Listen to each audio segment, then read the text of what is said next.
Hello, this is Jeff Segelke, and I'm here to give you our January first quarter 2019 annual economic and market update. So be ready to follow along, and we'll talk about what the economy and the market are doing. So just a little bit of information about me. As many of you know, I've been helping people since 1998 with their financial affairs. I am the president of Segelke Financial Group. I'm the author of the book, Making Your Dream Retirement a Reality, as well as a new book entitled Retire Today. In those books, I try to teach you, have them be a blueprint to show you how to retire and how to have that dream retirement you've always dreamed of. I'm ranked in the top 1% nationwide of all financial advisors. I'm also a chartered financial consultant. That is a designation that requires 9 college-level courses and passing a test on each one. Everything from investment management to financial planning, insurance planning, tax planning, estate planning, and all sorts of other different areas in the financial world. I'm a regular guest on CBS, ABC, and other TV programs. I host a radio show. Been doing that since 2012, so quite a while now, on KNRS and KSL. So catch me on Saturdays there. Don't listen at any other time. It's all garbage. You only want to listen at the times listed. I'm also an investment advisor representative. That means I'm a fiduciary, and that just means I'm legally obligated to act in my client's best interest, which is a good thing. Okay, let's move on. Agenda for today, we're going to cover the following. We're going to review 2018. We're going to talk about the current state of the economy and the markets and where we go from here. What do we see going forward? Is it a rosy picture ahead, or is it doom and gloom? Let's find out. So a couple things. 2018 in a nutshell. U.S. economic fundamentals were exceptional. Earnings growth, that's for companies, their earnings grew 25% approximately in 2018. That is huge. That is way above historical normals. So basically companies are making lots of money.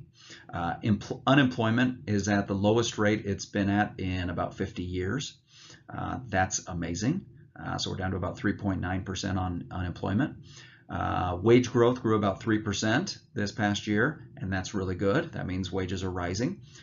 The S&P 500 was up 9.4% on the year up through September, but then ended the year down 4.4%. So 2018 was a negative year for the U.S. stock market, and actually, as you'll see, for international stock markets, and international stock markets were even worse than the United States. Investor nervousness over tariffs, rate increases, slowing global growth led to a mini panic, especially in December, but it started in October, November, and then December we really had full-blown panic. Volatility felt extreme in the fourth quarter, but it was actually more normal, to the historical normal levels of volatility. And volatility is just a measure of the stock market going up and down. So when you hear volatility, that just means markets are moving up and down, but primarily down. In 2018, there was nowhere to hide. 93% of assets were negative in 2018. So there really wasn't a great place to hide in 2018 other than cash. Just about everything went down. In fact, this chart is showing global stock markets. We had a complete reversal from 2017. Every major stock market was positive in 2017, whereas in 2018, every major stock market was negative. That doesn't happen very often, so that's pretty amazing. So we went from euphoria in 2017 to complete falling apart in 2018 and a sell-off. Again, we saw panic in selling in December. You can see that at the bottom right of your screen, maybe a little bit, that just that represents selling, that blue line. The market, of course, went down, the top line, the S&P 500 in December. A lot of that was in December, just panic selling. So fund flows, it's showing that fund flows were negative. People were drawing their money out of stock and bond mutual funds in December. Since the 1980s, when we see December levels of fear, like we just saw, the S&P 500 has averaged an 18% return over the next year and has been positive 97% of the time. So that's just an interesting historical standpoint. It doesn't mean the stock market's going to be positive in 2019, but it does tell us, historically speaking, after the level of fear we just saw, there's a good chance that the stock market could go higher in 2019. I don't know about you, but sometimes I think the stock market's rigged, and I hear that all the time. Stock market's rigged. It's fake. It's a casino. You're gambling. You've heard all those things. What's interesting, and sometimes I feel that way as well. So if you feel that way, don't feel bad. I feel that way as well. But the truth is, when you look at earnings, as companies have earnings, the S&P 500 tends to mirror those earnings. So for example, when earnings are going up, the stock market tends to go up. When earnings are going down, meaning companies are making less money, the stock market tends to go down. And this chart shows exactly that, that as earnings are going up, so is the stock market value. So right now, we have positive earnings, so that's just something to be aware of. In fact, this chart is showing earnings and profit margins that they continue to surge. Companies are making more money today than they ever have. So their revenues are higher. That means the amount of money they're making, their sales, and their profitability, as you can see on the right side of the graph, profitability is increasing as well. So companies are making more money. They're more profitable than ever. That just means they've gotten better. Maybe they've streamlined operations, technology's gotten better, whatever it is. Companies are making a lot of money and doing very well. Earnings are going to slow down. They have already started to, and we're going to see that. And even companies are forecasting slower sales. We heard Apple and several other companies come out in December and say, hey, we're expecting slower sales in the first part of 2019. Part of that is China slowing down. Part of it is other parts of the world slowing down, Europe. Whatever it is, companies are projecting that their earnings are going to grow less this coming year than they did last year, which was a record year.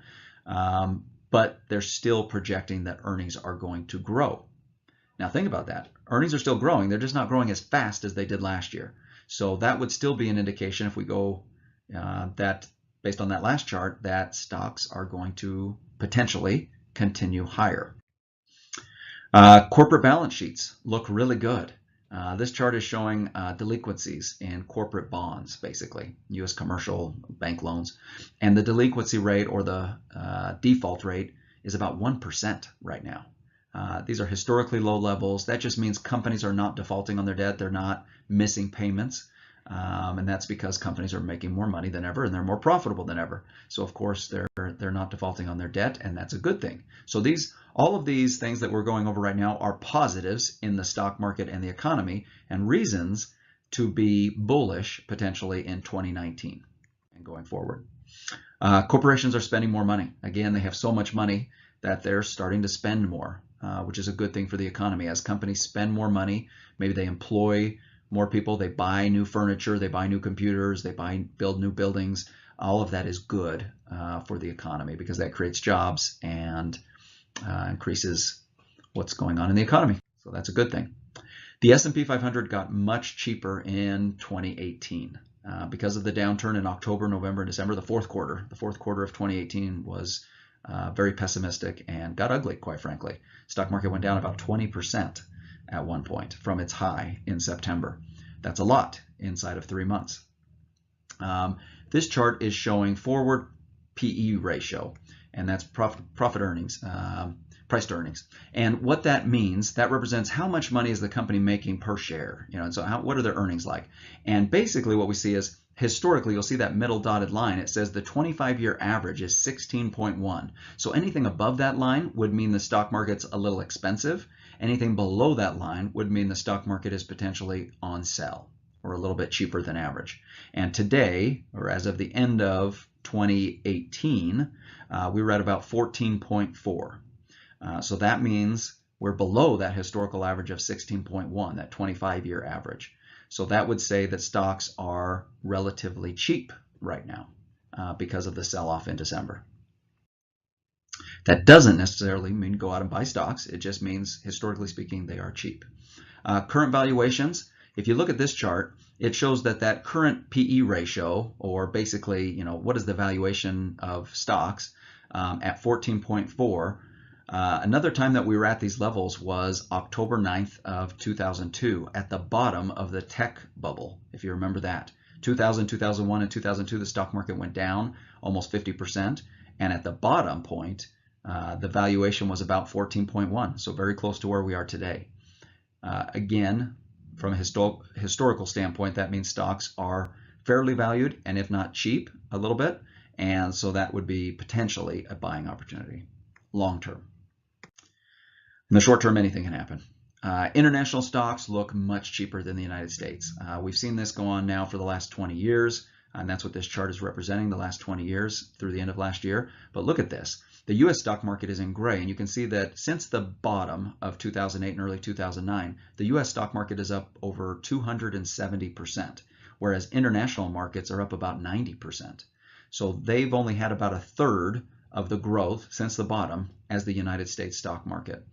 That tells us a couple things. One, international stocks are really cheap.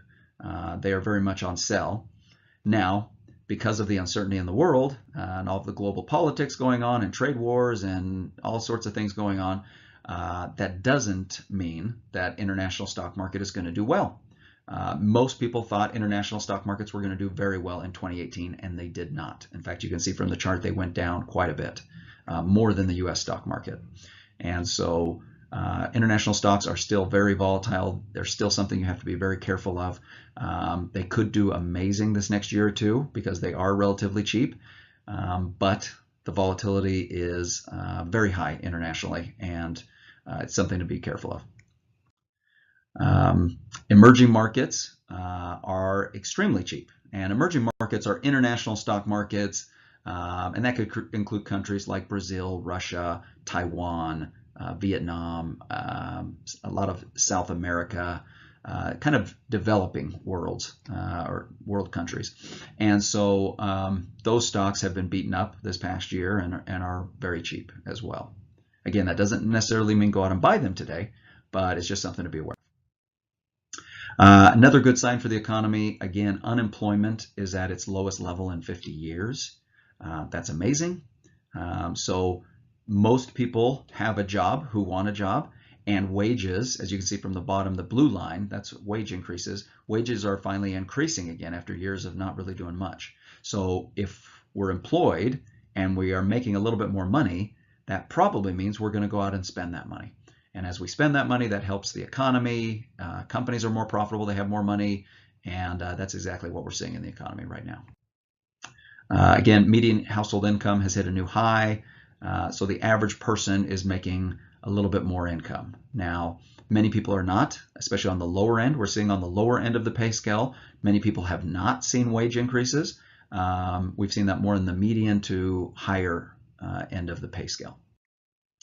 GDP continues to look very good. That's gross domestic product. That's just basically saying what is our country, what is our output? What goods and services are we making and selling? And what you can see there is it's still increasing quarter over quarter. So right now, the economy is still growing as of right now. We are not in a recession. Many people fear that a recession is here or that we're going into one. As of right now, we are not in a recession. That can change quickly, but that's where we're at now. Some of the leading economic indicators are very solid. That blue line, if that blue line goes below the straight across line, then that's an indicator that economic indicators are suggesting a recession is coming. Right now, because it's positive, we do not see a recession in the next maybe 12, at least the indicators don't. Now, anything could happen, of course, that could change that. But as of right now, there are no signs of an imminent recession. Household balance sheets look good, and what that means is our debts are lower than they've been in years. Our median or household net worth is higher than it's ever been. Now, that's because of two things. One, if you own a home prices have increased tremendously over the past 8-9 years since the financial crisis. Also, the stock market has increased substantially, more than homes. And so if you have any money in 401ks, IRAs in the stock market, there's a good chance you've seen a huge increase over the past 9 years. If you own a home, you've seen a huge increase in the value of your home over the past 9 years. So right now, households are looking very good. Oil prices are really low. We're seeing them dip down, not to all-time lows, but lowest they've been in a long time. That's great for you and I at the gas pump. That means we're saving money, and that's good for the economy, because if we're spending less on gas, that's more money we have to spend on other things like eating out or buying new clothes or whatever it is we like to spend money on, vacations, travel, things like that. The negative side of lower oil prices and gas prices is that the companies that produce them are making less money. So a huge part of our economy is the oil and gas industry, and they're making less money right now because of these lower oil prices. So that is hurting some parts of the stock market, especially the energy industry. One of the things we find over time is that investing requires patience. Now, this is easier said than done. If you're like me, when you see your account go down, you start to get nervous. You don't like losing money. Nobody does. And we can tend to be emotional and impatient as investors. I am just like you.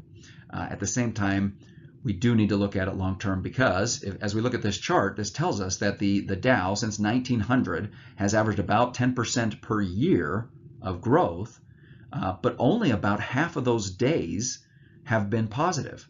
So in any given year, about half the days are positive and half the days are negative. The hope is that the positive days are a little bit better than the negative days, and so that we come out ahead in the end. But just be aware, half the time almost, the stock market is down. So when you're watching the stock market every day and you see it go down and then up and down and up, that is really normal. Even though it doesn't feel normal, it feels terrible. To see your account go down, it is very normal. And so investing requires patience. If you want to get the really good long-term returns, if you're an investor, you have to stick with it and have a strategy for taking advantage of the upside while trying to protect on the downside and make sure you don't lose 40 or 50%, because that also is devastating to lose that much money. Most years are positive. I mean, if you look at this chart, since 1980, the stock market is positive in all but 1, 2, 3, 4, 5, 6, 7, 8 years, it looks like. 9. I think I missed one. 9 years. So since 1980, there's only been 9 negative years, and really only a few really significant downturns.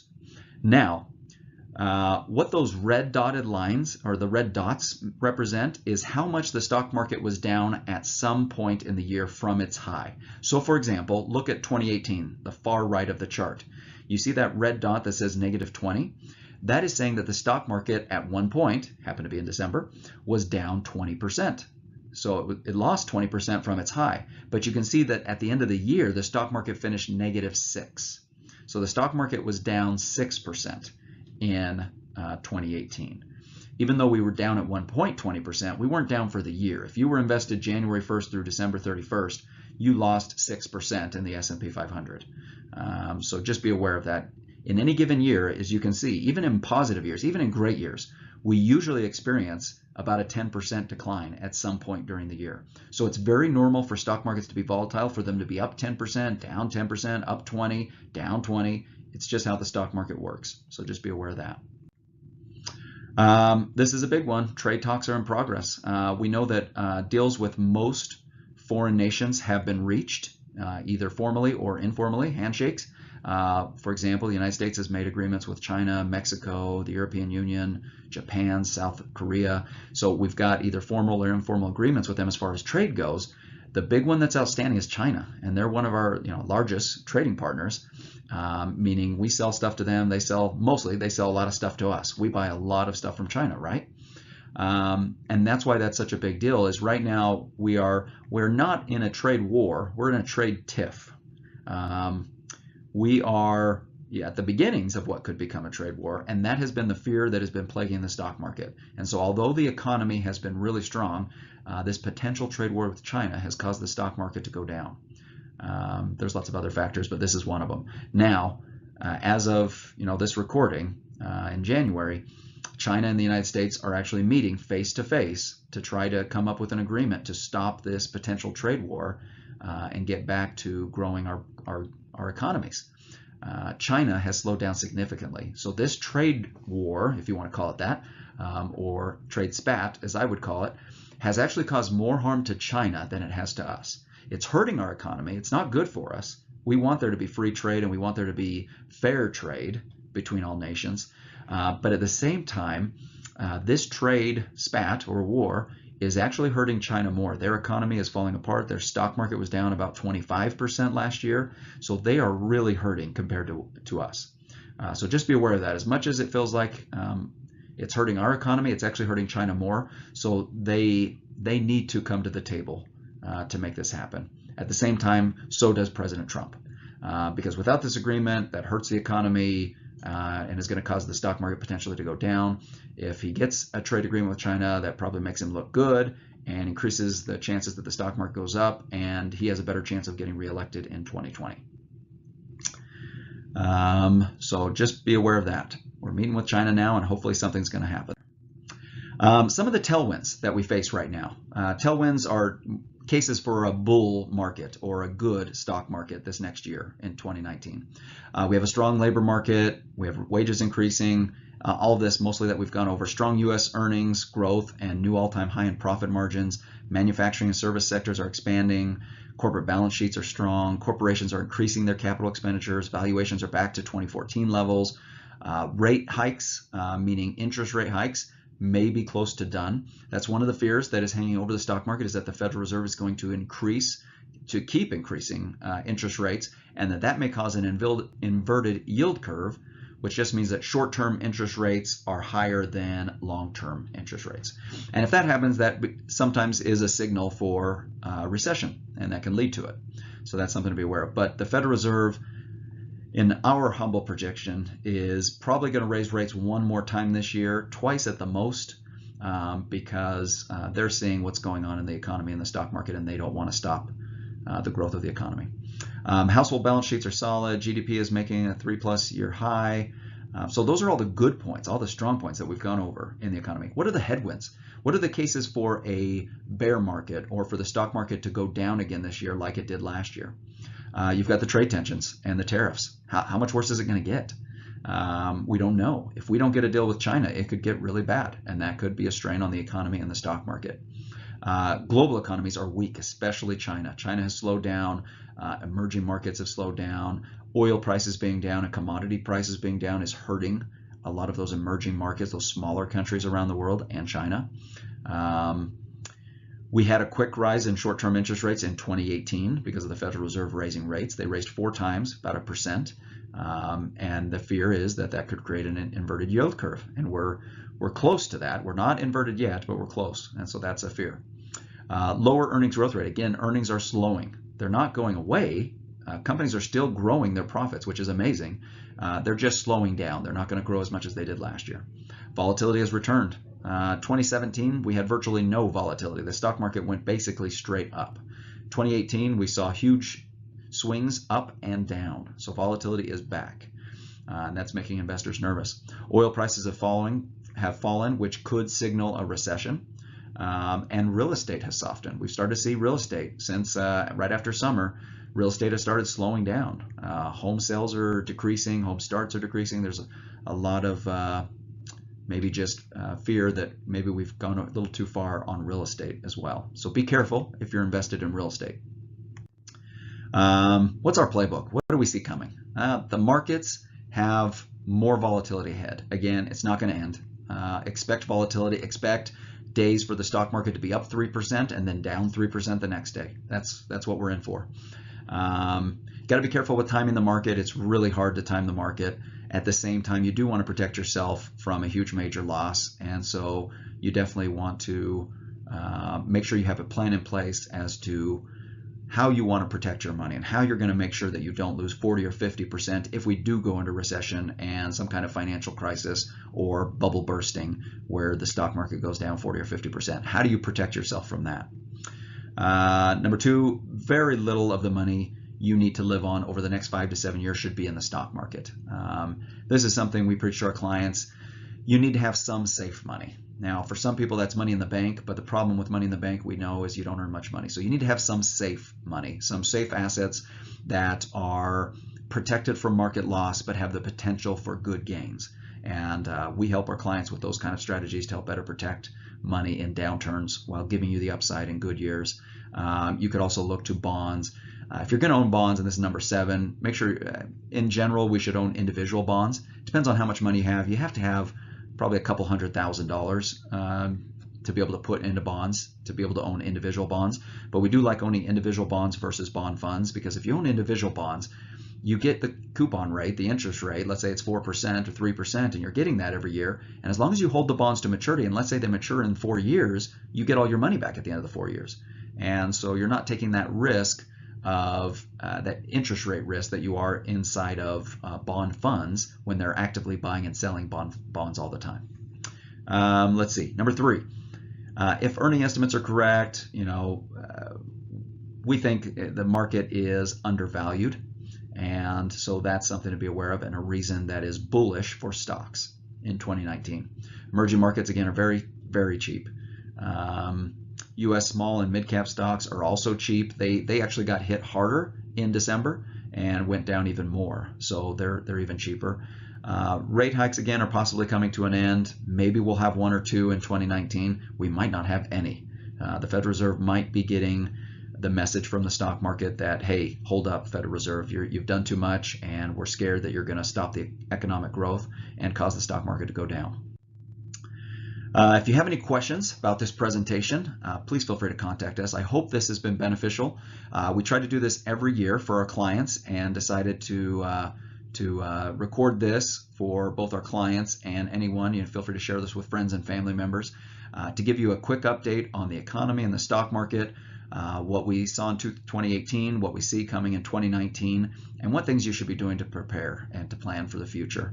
Again, right now, the signs are actually positive for the stock market and the economy, but you've got to be careful because of what's going on with trade talks with China, because of rising interest rate fear, and because of the economy potentially slowing down. And part of that could be because of the rest of the world slowing down. So because global growth is slowing down, that can cause our economy to slow down. So just be aware of that. I hope that this information has been helpful for you and helps set you off to a good course in 2019.